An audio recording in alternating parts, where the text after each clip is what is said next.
What's going on, trading card game players? Figs here with Figs Form, bringing you my top 4 deck profile that I had played in an OTS. It was Phantom Knight Brave, so I wanted to give you guys my rendition of the deck. This is my formula, my take on the deck. So of course, as always, go ahead and jump into the comments and let me know what you guys would do to transform the deck and make any changes. I decided to play it a very particular way because I do enjoy playing decks that have a lot more gas, that are straightforward, that push. So you'll definitely see that my deck plays very differently than what a lot of people are playing in the meta currently for the deck. But I hope you guys enjoy it. And as I said before, go ahead and jump in the comments and let me know what you guys think. And as always, like and subscribe. So let's go ahead and get into it. I'm going to go ahead and start with the Brave package, or a lot of people know it as the Brave package, but the Adventure package, so we can get that out the way because it's very self-explanatory. So you play 3 Rite of Artemisia, if that's how you pronounce it, Draco back, and Faithful Avenger. Adventure. These cards are really solid. Honestly, Draco back is such an insane card right now. It just has a lot of value in being able to bounce things back off the board. I kind of get upset playing 1 because obviously these are the first 2 cards that are normally outed on your board if they kill the token or they're able to out your Faithful Avenger Adventure with the Ogre. But yeah, this card is really insane. Cards are very good. So there's the spells. Then of course we've got our 3 Water Enchantress and our 1 Griffin Rider. Griffin Rider is such an insane Omni Negate. It's a great card. It puts in a lot of work, especially for this deck. You want to be able to have the ability to have a negate, especially an Omni Negate. So, being able to play this engine in this deck is really great. Very good cards here. Then we'll get into the Phantom Knights. We play the 3 Torn Scale, the 3 Boots, the 2 Cloak, the 1 Stained Greaves, and the 1 Gloves. So this is very standard, of course. Everyone's pretty much playing this lineup as well. It's like I said, very standard. I think this is great. I think the ratios are fine. Stained Greave comes up quite a bit in being able to extend your turns and plays. Cloak at 2 I think is really good because obviously you want to be able to get the search as needed. And then the 1 Gloves pretty much acts as an additional for each, but also can be an additional trap when you need it to send. So we want to make sure that we have access to traps as well as all the bodies that we need in the Phantom Knight line. And then we did decide to go with the Psychic package. So I am playing the 2 Psychic monsters as well as the 3 emergency teleports to go with it. I think 2 is fine. I was playing 3 at one point because in testing, there were a few times where I would draw all 3 E-Tele, or I would draw one of these and 2 E-Tele. Still not bad because, as I said before, you can always play emergency teleport and special summon one from the hand if need be in the event that you don't have an extender to play it off of. So we went with the 2. I decided to play the Speedroid Terratops and the Taki Tomborg. This was actually really great. Most of the time, if I drew this, it didn't feel bad because, of course, Griffin Rider is a wind. You're able to continue to extend off of this.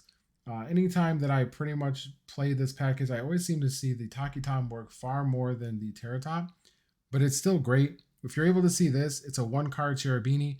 You're able to set up your Brave package with only using 1 card in hand, and then the rest of your hand you're able to play as you need to.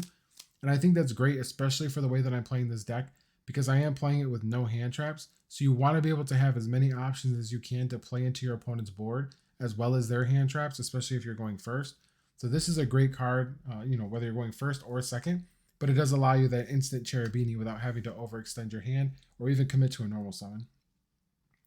Then, of course, we've got our Artifact Scythe, our Celestial, and our Dasher. This is, of course, for our DPE package. DPE is utterly insane. There's no way that we wouldn't play it until they decide to ban the card or get rid of it completely. But Scythe, of course, is still in the format. They never decided to ban it, so of course we're still playing it.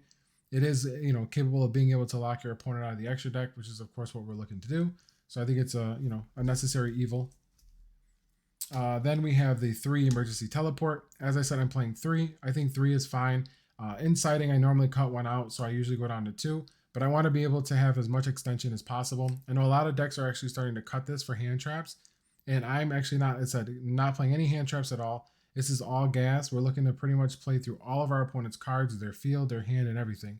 So this allows us to do that. And there's plenty of times where I open up 2 E-Tele, and you're just able to go in without even having to commit to a normal summon. The 2 Fusion Destiny, self-explanatory. It's at 2, so we play 2. I do usually actually side 1 out going into games 2 and 3 for additional cards in the sideboard, because as you can see, there's not a lot of flexibility in the deck. So a lot of times taking out some of these 3Os and two ofs down to ones, especially ones that are searchable. And the E-Telly being a little bit unnecessary once you've sided. Sometimes it helps for the flex spots. We got the one ofs, the best one ofs, Foolish Burial and Reinforcing the Army. I mean, they're pretty much one and the same. This allows you to get access to your Brave engine if you need to, and as well as any PKs. This allows you to get access to any of your PKs. So just additional ways to be able to, get us going. Then we're playing the 3 droplets. If you lose the die roll, this is what we're playing to, for the going second, as well as the 2 Dark Ruler No More. I decided to go with these 5 because I think they're great. In the format right now, everyone's setting up Omni Negates and setting up really strong boards. And I feel like Dark Ruler No More is capable of being able to do just as well, as dealing with the boards as Forbidden Droplets. So I decided to go with 3 and 2. We're playing this to not really slow your opponent down. You're pretty much letting your opponent play thinking you have something, and then they may or may not make mistakes. They might just go their optimal line and make whatever board they need to. And then your turn comes and you just slap this down and you get rid of their entire board. PK has been really known to be really great at being able to control the board between Breaksword and Bardiche. So as you're able to set up your combos, most of the time you're able to clear their board as well. There was many times today where I literally played right through my opponent's board of, Griffin Rider and DPE. I would just slap this down and then I would just clear their board and Scythe lock them. So it's very easy to do, especially with this deck because you have so much accessibility to destruction and control. Then for our traps, we're playing the 2 Fogblade and the Wings, and then the Shade Brigandine. A lot of lists, we're cutting Shade because, of course, it's not the greatest card, especially in the opening. Some are only playing the 3 Fogblade and not playing the Wings. I think this is actually the best ratio, in my opinion. I've been playing the deck for quite a while. I've actually been playing it since August, and I've played every rendition of the deck. And at the moment, I feel like this is the best. At one point, of course, it was the 3 Fogblades, the 1 and the 1. But I feel like this is the best way to play the deck at the moment. 2 Fogblade is just perfect. Wings, even on the opening, isn't that terrible because you have options and ways of being able to pitch this card. If you do draw dead, it's fine. This actually acts as as an indestructible, so you're able to protect whatever you are able to make on the board. So even if you can only make DPE, this is actually really great with DPE because you just put them in active mode. You can have the ability to pop something and keep them protected at the same time. So it's nice to have that protection, but this does come up a lot. Having the 2 different names for traps can come up, especially because you're playing this full of gas. You want to be able to have the option to be able to special summon as much as you can on your turn, going, first or second. So of course, if we're going second, we get to see, one more card. We're able to maybe extend a little bit further just because we're able to have that extra card. And these 2 do come up quite a bit. So we do want to play some of each. So that's it for the main board. As I said, 0 hand traps. We built the deck to mainly go second if need be, because of course, we're not always winning die rolls out here, but we want to be able to deal with our opponent's board and play through everything. So we'll go into the extra deck. Pretty self-explanatory. I made one small cut that I feel like was very necessary and it didn't hinder me at all throughout the tournament. So we got 1 Link Spider, 1 El Mirage, 1 Verite, the Phoenix, Nightmare Phoenix. I actually took out the second Breaksword for the Nightmare Phoenix because I wanted to have the ability to deal with spells and traps in my opponent's back row. And as I said, since we are looking to spam the board, we are looking to clear as much of the board as possible. Phoenix is a great out for that. The fact that he only costs 2, and a lot of times if they out our Griffin Rider or they stop us from being able to get the Griffin Rider, we're able to use the token to be able to go into different things. And this is nice to have as an additional option to go into something. Plus also we like the climb, obviously our links to be able to get the access code. And this gives us an additional option because a lot of these cards are not very generic. You need a skill list, or you need a non-effect monster for this. You need a normal summoned monster for this. You need dark monsters for this. So a lot of the monsters are not very generic. So having the option to have generic cards makes it a little bit easier. So we want the Nightmare Phoenix. We also have Gloomy, very great card. I mean, I stole so many DPs with this card. Dagda, Cherubini, Bardiche, Standard, Unicorn, and Access Code. Those are our links. Then we also have our DPE. We've got the 1 Breaksword. As I said, I cut the second one for the Phoenix, which I definitely do not regret. We have our Levier, and we have our Downard and Zeus. I actually was almost tempted to cut the Downard Zeus. Last minute, I decided to keep it in, and I'm really glad I did. He actually came up a lot today. There's a lot of times, of course, when you're going second, you're able to play through your opponent's board, and most of your cards are obviously being outed, but at the same time, they're not really losing a lot of cards. So being able to out their board, clear a lot of their stuff, and then being able to just slap one of these 2 down with a Downard Zeus at the end of the turn, after swinging. Allows you to be able to at least clear the board further, because Dark Ruler No More says you can't deal damage, but you're still able to get a swing in, because Zeus doesn't care if you deal damage. It just cares if XYZ was in battle. So this is the best way, I think, to play the deck, because you're able to then also be able to board wipe when necessary. So that was the extra deck. We'll go into the side, because I feel like the side definitely didn't matter a lot today as well. I played 3 Solemn Judgment. This card was actually really great. You know, as I said, we're looking at this deck as a going second deck. So I won a lot of my game 1s. Game 2, we would obviously only side very minimal because we're already set up for the going second matchup. And then game 3, if we lost, Solemn Judgment put in a lot of work. Being able to set up an Omni Negate, being able to lock your opponent out of the extra deck, and then also having access to a Judgment that would stop pretty much anything else that your opponent would have to try to stop you from scything them, was just really great. So this card actually came in clutch and is just, honestly, I think it's a really good card to play right now. We also have 3 Anti-Spell Fragrance. I think this is very necessary as well. It's very good against the Brave Engine. It's also very good against decks like Sky Striker, anything that plays very heavy spells, Prank Kids.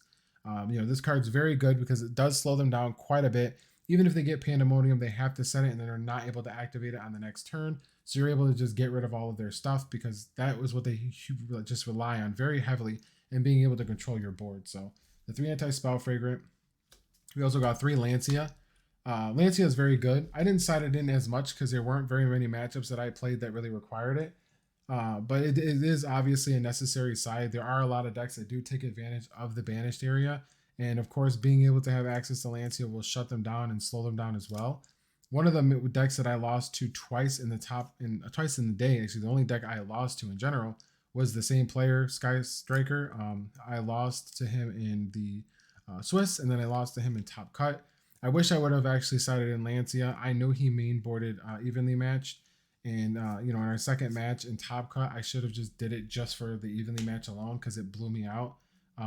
You know, it definitely blew me out of the water, but Lancia is a very necessary card. So we got Harpy's Feather Duster, Red Reboot, and Prank Tops. This was actually a last minute addition. I actually liked it a lot. In certain matchups, it's very good, especially when dealing with a lot of the you know, Macros Cosmos, you know, Dimensional Fissures.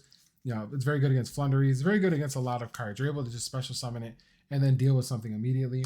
Red Reboot's really amazing, obviously, for the back row decks. Harpy's Feather Duster is Harpy Feather Duster. And then we side the Twin Twisters with the Duster for more back row hate. So I definitely like this side deck. I don't think I would make any changes, to be honest. I think it was actually pretty ideal and gives me answers to just about everything in the meta. But so does the deck. So, I mean, again, this is a build that was geared more towards not caring about your opponent's end boards, not caring about having answers to their side, you know, to what they decide to side. You're more or less focused on just setting up as best as possible, pushing through all of their resources, making your board, and then just, you know, forcing them to have to play through everything that you throw at them. And I think it's been great. I don't think that I missed having hand traps at any point. Most of the time, your opponent thinks they have hand traps, the imperms and stuff, and you just don't. You know, they try to play it as optimal as they can, thinking that they're gonna get ashed or drolled, and you know, you don't do anything, and then you just drop the droplets or the Dark Ruler No More. So I thought it was really great. I do like the deck better with gas rather than having hand traps, but you know, again, that's everyone's preference. But that was my formula or take on the deck. I really hope you guys enjoyed it. Again, if you have any questions, if you want to give me your input, definitely feel free to hop into the comment section and let me know what you guys think. Again, we can always transform the deck and make it any better than it needs to be, because I'm always willing to accept input. But as always, guys, like and subscribe. You know, I'll bring you guys some more content. You know, I'll continue to give you guys some more Yu-Gi-Oh! And hopefully I'll have some more content for other card games here shortly.